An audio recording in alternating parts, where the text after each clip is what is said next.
वर्षों के साथ, विशेष रूप से 60 के बाद, जीवन में एक प्रकार की चुप्पी घेर लेती है। यह जरूरी नहीं कि शोर शराबे वाला हो, लेकिन यह निरंतर बनी रहती है।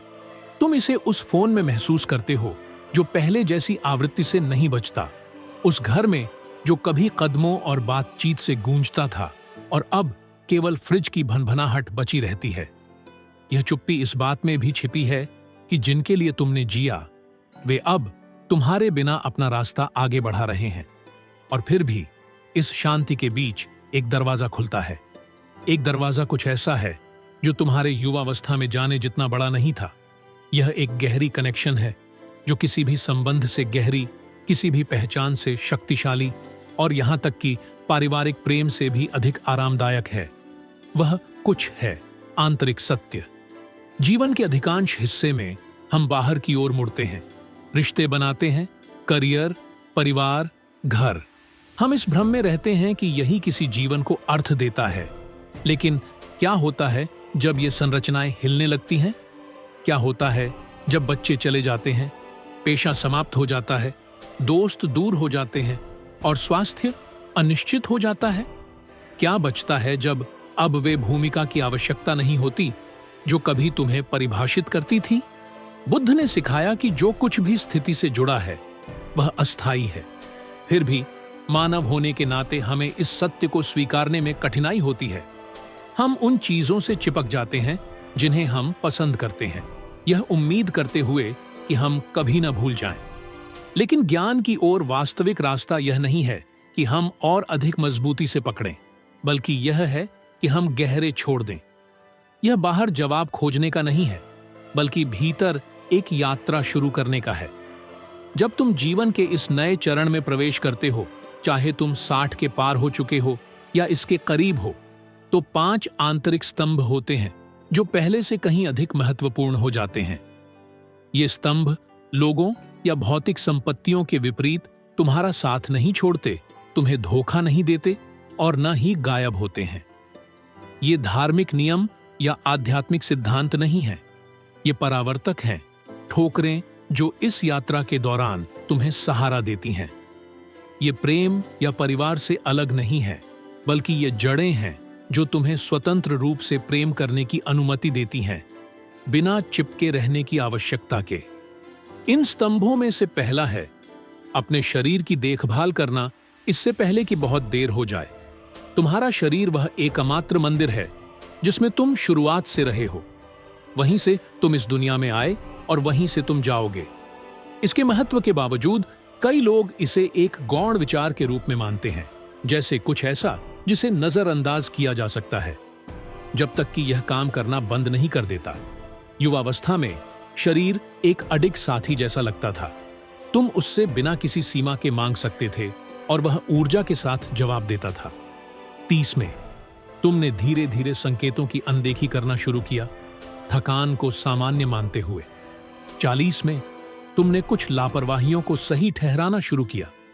लेकिन जब तुम 60 के करीब पहुंचते हो तो शरीर अब धीरे से नहीं फुसफुसाता, वह अब चिल्लाता है। हम क्यों इंतजार करते हैं कि बीमारी हमें यह एहसास दिलाए कि शरीर का सम्मान करना चाहिए? बौद्ध ज्ञान के अनुसार हमें इसे इसके सौंदर्य के लिए नहीं, बल्कि इसके प्रतीक के रूप में पूजना चाहिए। यह वह चैनल है जिसके माध्यम से हम जीवित रहते हैं। यह वह नाव है जो हमें अस्तित्व के नदी को पार करने में मदद करती है। एक महिला ने कभी कहा था, मैंने अपने सबसे अच्छे साल दूसरों के लिए जीवन बनाने में लगा दिए और अब मैं अपने बाकी दिन उस शरीर को ठीक करने में बिता रही हूं जिसे कभी देखभाल करना नहीं सिखाया गया। उसके पास बच्चे, पोते, प्रेम था, लेकिन उसे ऊर्जा, जीवन शक्ति और स्वतंत्रता की कमी थी। न कि क्योंकि वह उन्हें चाहती नहीं थी, बल्कि क्योंकि उसने कभी नहीं माना कि वह उन्हें योग्य है। क्या तुम इसे पहचानते हो? क्या तुम सचेत रूप से खाते हो या केवल बोरियत से? क्या तुम अपने शरीर को आभार से हिलाते हो या केवल अपराध बोध से? बुद्ध ने कहा था, स्वास्थ्य के बिना जीवन असली जीवन नहीं है। यह केवल कमजोरी और दुख की स्थिति है। जो वह हो सकता था उसका एक छाया है।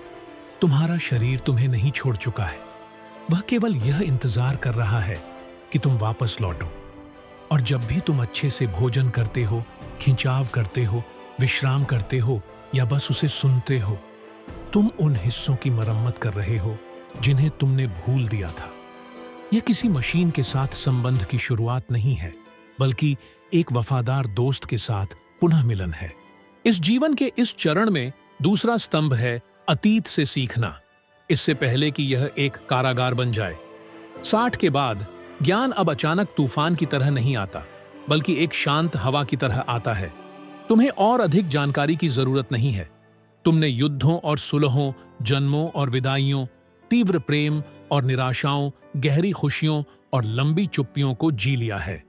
अब असली सवाल यह है, क्या तुमने उन सभी अनुभवों से सोना निकाला है?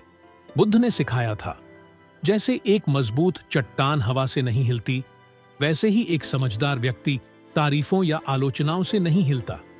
लेकिन हम उस चट्टान में कैसे बदल सकते हैं? एक समझदार व्यक्ति ने मुझसे एक बार कहा था, पहले मैं सोचता था कि ज्ञान हमेशा सही होने में था, लेकिन अब मैं जानता हूं कि यह सच को शोर के नीचे सुनने के लिए काफी बड़ा होने में है। वह वकील, पिता, पति था। वह हमेशा आत्मविश्वास से बोलता था, लेकिन जब उसकी सेवानिवृत्ति के बाद तालियां गुम हो गईं, तो वह अवसाद में चला गया। वह दूसरों की स्वीकृति के बिना कौन था? उसने सोचना शुरू किया, न कि उसने क्या हासिल किया, बल्कि उसने क्या सीखा। उसने उन गलतियों को याद किया जिन्होंने उसे विनम्रता सिखाई, उन निराशाओं को जिन्होंने उसे सहानुभूति सिखाई, उन विफलताओं को जिन्होंने उसे माफी का मूल्य सिखाया। ज्ञान हमारे पास जो शीर्षक हैं, उनमें नहीं है, बल्कि उन आंसुओं में है जिन्हें हमने बहाया, हमारे परिवर्तन में है, उस सत्य में है जिसे हमने अपनाया। क्या तुम बिना निर्णय किए सोचने की अनुमति देते हो? क्या मैं यह स्वीकार कर सकता हूं कि मैंने अपनी जानकारी के अनुसार सबसे अच्छा किया? क्या मैंने खुद को माफ किया है? न कि इसलिए कि मैं परफेक्ट था, बल्कि इसलिए कि मैंने यह सीखा कि ज्ञान घावों की अनुपस्थिति नहीं है, बल्कि वह अनुग्रह है जो हम साइन में पाते हैं। तीसरा स्तंभ है वित्तीय स्वतंत्रता, भय का अंत। सेवानिवृत्ति के आसपास कुछ अजीब होता है। पैसा, जो पहले केवल एक उपकरण था, अब चिंता का स्रोत बन जाता है। यह संसाधनों की कमी के कारण नहीं होता, बल्कि इसलिए कि यह पर्याप्त नहीं हो सकता। दूसरों के लिए बोझ बनने का डर, नियंत्रण खोने का डर। हालांकि बौद्ध धर्म में असली संपत्ति मुद्राओं में नहीं मापी जाती, बल्कि शांति पाने के लिए भौतिक चीजों पर निर्भर न होने की स्वतंत्रता में मापी जाती है। सच्ची संपत्ति यह नहीं है कि हम कितना जमा करते हैं, बल्कि यह है कि हम लालच से कैसे मुक्त होते हैं। बुद्ध ने सिखाया था कि सबसे अमीर व्यक्ति वह नहीं है जो सबसे अधिक है, बल्कि वह है जिसे सबसे कम की आवश्यकता होती है।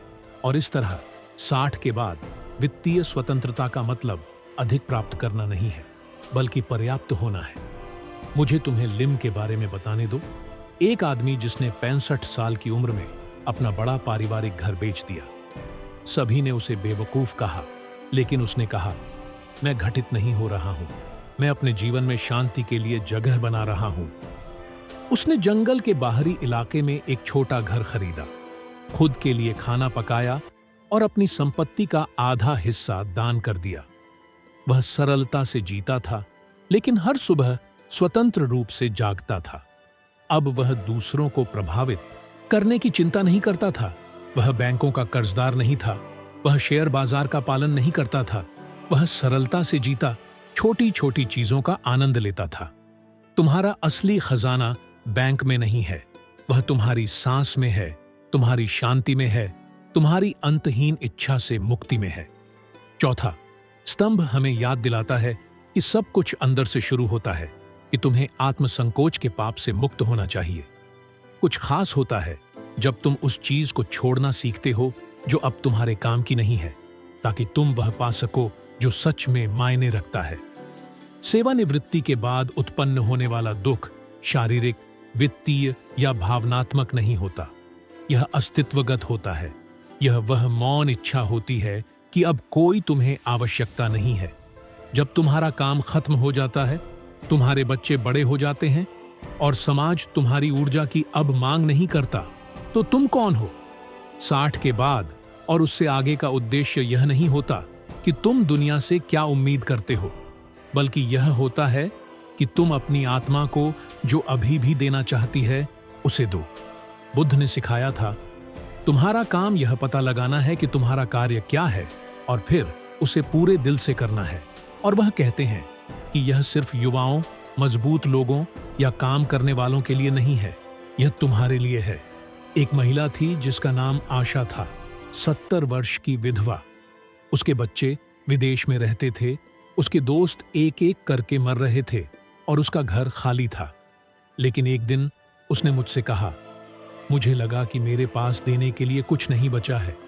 लेकिन फिर मैंने अनाथालय में बच्चों को किताबें पढ़नी शुरू की और जब मैंने उनके चेहरों पर मुस्कान देखी तो मुझे फिर से जीवित महसूस हुआ। यह उसका धर्म था, उसका पवित्र उद्देश्य था। इसने उसे प्रसिद्ध नहीं किया और न ही उसे कुछ भुगतान किया गया, लेकिन इसने उसकी आत्मा को पोषित किया। हम अक्सर उद्देश्य को महत्वाकांक्षा से भ्रमित करते हैं, लेकिन बौद्ध ज्ञान में उद्देश्य का संबंध उपलब्धियों से नहीं होता, बल्कि संरेखण से होता है।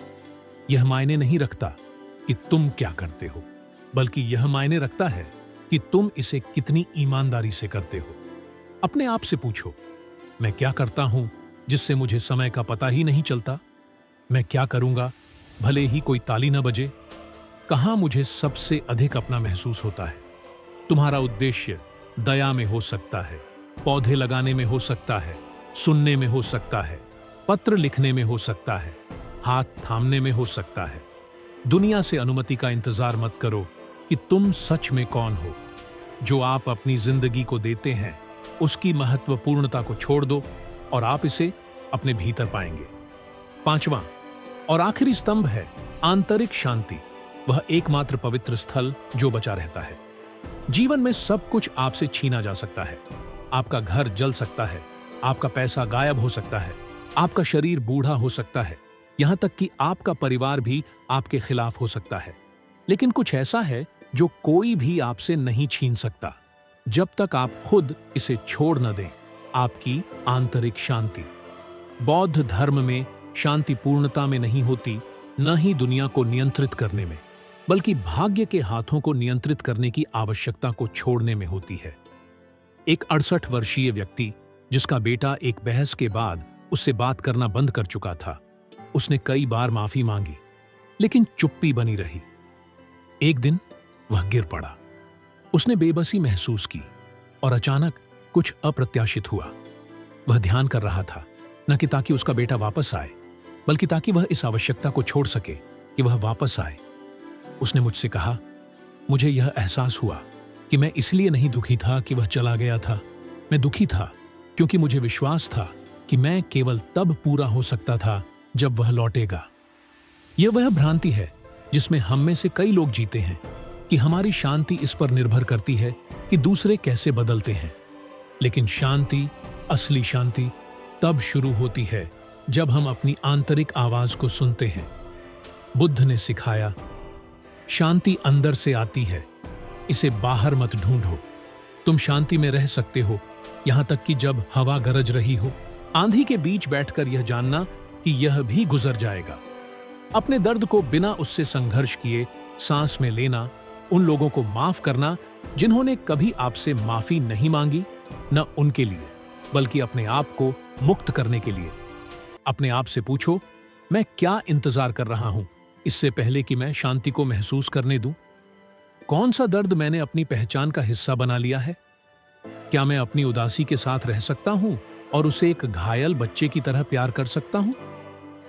जब तुम अपने भीतर शांति पाते हो तो तुम इसे बाहर ढूंढना बंद कर देते हो और यह राहत है। अब तुम यहां हो। तुमने एक जीवन जिया है, शायद पूर्ण, शायद अनसुलझे क्षणों से भरा हुआ।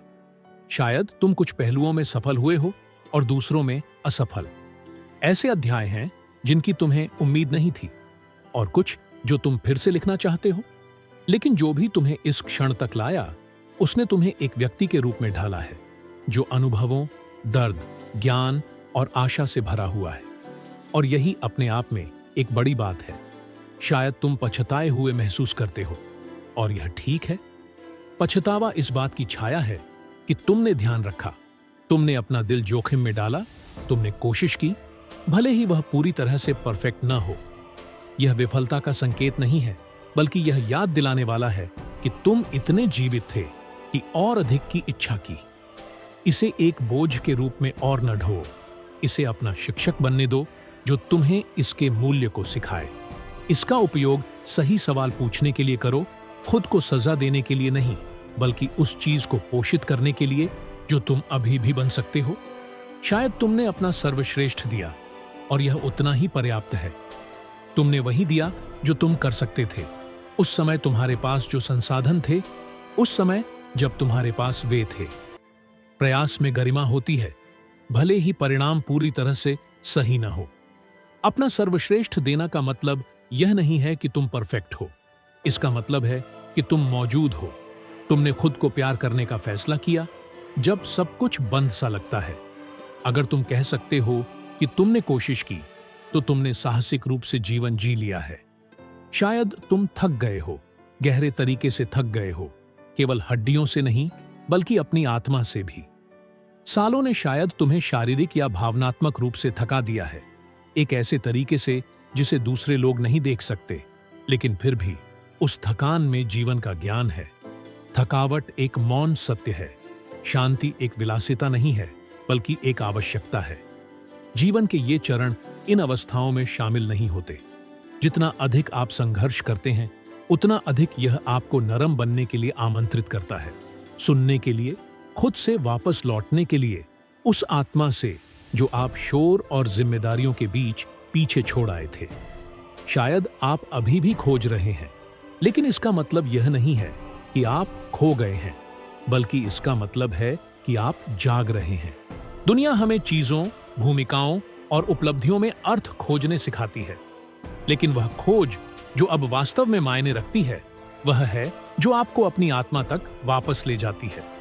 इस क्षण में आपसे कुछ भी और अपेक्षित नहीं है, बस अपने आप तक पहुंच जाना। 60 साल के बाद आप अब बाहरी दुनिया में एक विरासत नहीं बना रहे हैं, बल्कि आप कुछ बहुत अधिक पवित्र उगा रहे हैं। अपने जीवन के अंतिम अध्यायों को आकार दे रहे हैं। यह विरासत पदों, संपत्ति या सराहना में नहीं रहती, बल्कि उपस्थिति, स्पष्टता और शांति में रहती है। जो आप अब रचनात्मकता कर रहे हैं, वह दुनिया की सराहना के लिए नहीं है, बल्कि आपकी अपनी शांति के लिए है। आप कुछ अधिक मूल्यवान बना रहे हैं। आपकी आंतरिक नींव, जो कभी बाहरी प्रयास के साथ बहती थी, लेकिन अब सत्य के साथ भीतर बहती है। यह एक नींव है जो परिवर्तन या हानि से नहीं टूटती, क्योंकि यह आत्मा से बनी है, अहंकार से नहीं। यह आत्मविश्वास, एक विचारशील जीवन और एक ऐसे प्रेम से बनी है जिसे अब जीता या सिद्ध करने की आवश्यकता नहीं है। स्वास्थ्य एक आध्यात्मिक अभ्यास होना चाहिए, न कि वैनिटी के लिए, न ही समय के पीछे दौड़ने के लिए, बल्कि उस मंदिर को सम्मानित करने के एक तरीके के रूप में जो आपका शरीर है। अपनी आत्मा को लेकर चलना, सावधानी से चलना, सचेत रूप से खाना, सम्मान से विश्राम करना, ये अब दिनचर्या नहीं है, बल्कि उपहार है। आपका शरीर आपकी निष्ठा से सेवा कर चुका है और उसकी देखभाल आपको एक श्रद्धा के रूप में करनी चाहिए, न कि अनुशासन के रूप में। ज्ञान एक कंपास बन जाता है। यह केवल जानकारी नहीं है, यह जानना है कि कब बोलना है और कब चुप रहना है, कब छोड़ना है और किन चीजों के लिए लड़ना है। यह वह मौन आवाज है जो आपको कहती है, तुमने पहले ही पर्याप्त किया है। यह बिना माफी मांगे सरलता से जीने की ताकत है। यह सचेत रूप से जीने की क्षमता है, यहां तक कि एक ऐसे दुनिया में जो व्याकुलताओं से भरी हुई है। वित्तीय स्वतंत्रता, जीवन का अर्थ और आंतरिक शांति विलासिता नहीं है। ये अधिकार हैं जो आपको सिर्फ इस कारण से मिलते हैं कि आप अस्तित्व में हैं। इस जीवन के चरण में असली योग्यताएं इस बात में हैं कि आप कितने सुरक्षित महसूस करते हैं, बिना किसी बोझ के जागते हैं, प्रचुरता से देते हैं और थकान से नहीं। और यदि आपका परिवार सच में आपसे प्यार करता है, तो वे आपको जड़ित देखना चाहते हैं, निर्भर नहीं, दोषों में फंसा नहीं, पुराने आदतों में खुद को बलिदान नहीं कर रहा, बल्कि चमकते हुए गहरे शांति में। जैसे बुद्ध ने कहा, आप जैसे ब्रह्मांड में कोई भी अन्य व्यक्ति अपने प्रेम और स्नेह के पात्र हैं। इसे बार बार दोहराएं जब तक आप इसे अपने भीतर की गहराई से महसूस न करें। यह एक वाक्य नहीं है जिसे याद किया जाए, यह एक सत्य है जिसे जीना है। हम अक्सर दूसरों को प्रेम देते हैं जबकि हम खुद को उससे वंचित रखते हैं। हालांकि दूसरों की ओर आपका प्रेम उतना ही मजबूत है जितना कि आपकी अपनी आत्मा को पोषित करने की आपकी इच्छा। चुपचाप यह भी पूछिए, मैं इस शरीर का ध्यान कैसे रख सकता हूं जैसे यह एक मंदिर हो? न कि पूर्णता से बल्कि उद्देश्य से, न कि दंड से बल्कि देखभाल से। उपस्थिति का अर्थ है अपनी श्वास को पवित्र रूप में देखना, अपने प्रतिबिंब के साथ दयालुता से व्यवहार करना, यह पहचानना कि आपका शरीर हर याद, हर खुशी और हर दर्द को अपने साथ लेकर चलता है। इसे कृपा के साथ स्वीकार किया जाना चाहिए, आलोचना के साथ नहीं। मैंने कौन सी बुद्धिमत्ता को नजरअंदाज किया है जो अब मुझे मार्गदर्शन देने के लिए तैयार है? शायद संकेत हमेशा वहीं थे, शांत, निरंतर, धैर्यपूर्वक। शायद आपने अपनी सहजता को नजरअंदाज किया या अपने आंतरिक स्वर को शांति बनाए रखने के लिए चुप कर दिया। लेकिन बुद्धिमत्ता कभी नहीं खोती, वह धैर्यपूर्वक इंतजार करती है और अब इस अध्याय की शांति में फिर से बोलती है। सुनो, वह रास्ता जानती है। क्या मैं सरल तरीके से जी सकता हूं और शांति में रह सकता हूं? यह सवाल अनंत इच्छाओं के जादू को तोड़ता है। सरलता गरीबी नहीं है, यह स्पष्टता है। यह शांति का चुनाव है, न कि कुछ हासिल करने की आवश्यकता। गहराई है, न कि दिखावा। यह कम रखने और अधिक महसूस करने की स्वतंत्रता है, कम की आवश्यकता और गहरे प्रेम की स्वतंत्रता है। सरलता में आनंद स्वतंत्र रूप से बहता है। मेरा दिल अभी भी कहां दे रहा है? तुमने अभी तक पूरा नहीं किया है। तुम्हारा प्रेम, तुम्हारी उपस्थिति, तुम्हारी आवाज, वे अब भी महत्वपूर्ण हैं। कोई है जिसे तुम्हारे द्वारा सीखी गई चीजों की आवश्यकता है, जिसे तुम्हारी शांति, तुम्हारा हास्य, तुम्हारी कहानियों की आवश्यकता है। क्या मैं सच में सब कुछ माफ करने और शांति में विश्राम करने के लिए तैयार हूं? जीवन के अंत में नहीं, बल्कि अब, इसके बीच में। शांति एक पुरस्कार नहीं है, यह एक निर्णय है और तुम इसे अभी ले सकते हो। तुम फिर से शुरू करने के लिए बहुत बड़े नहीं हो। उम्र बढ़ना कोई निर्णय नहीं है, यह एक द्वार है। फिर से शुरू करना, इसका मतलब यह नहीं है कि आपको फिर से शून्य से शुरू करना है। इसका मतलब है नए दृष्टिकोण और एक कोमल दिल के साथ आगे बढ़ना।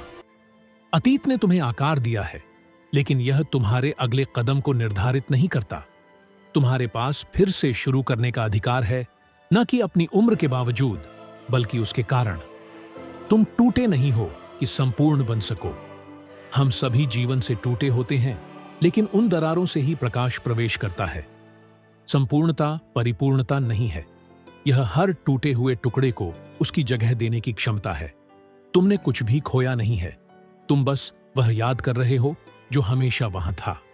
यह कभी भी देर नहीं है अपने जीवन के बाकी हिस्से को कृपा के साथ जीने के लिए।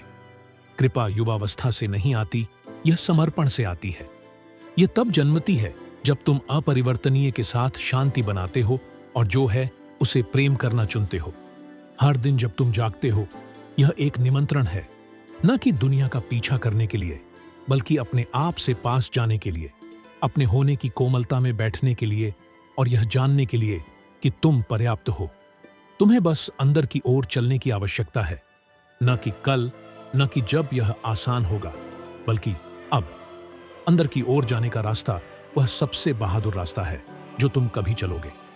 यह वह रास्ता है जहां तुम अपने आप के उन हिस्सों से मिलोगे जिनसे तुम पहले डरते थे और उन्हें डर के बजाय प्रेम दोगे। यह वह रास्ता है जो तुम्हें घर ले जाएगा, कदम दर कदम, श्वास दर श्वास। कोई इसे तुम्हारे लिए नहीं कर सकता, लेकिन यदि तुम इसे करते हो तो हर कदम अपने आप में एक पुरस्कार होगा। यात्रा अब यह नहीं है कि तुम कहां पहुंचोगे, बल्कि यह है कि तुम कौन हो। सावधानी से चलो, धीरे धीरे चलो, श्रद्धा के साथ चलो और आंखें खोलकर चलो। न कि जो खो गया उसे देखो, बल्कि उस ओर जो हमेशा तुम्हारे भीतर तुम्हारा इंतजार कर रहा है, तुम्हारा असली अस्तित्व।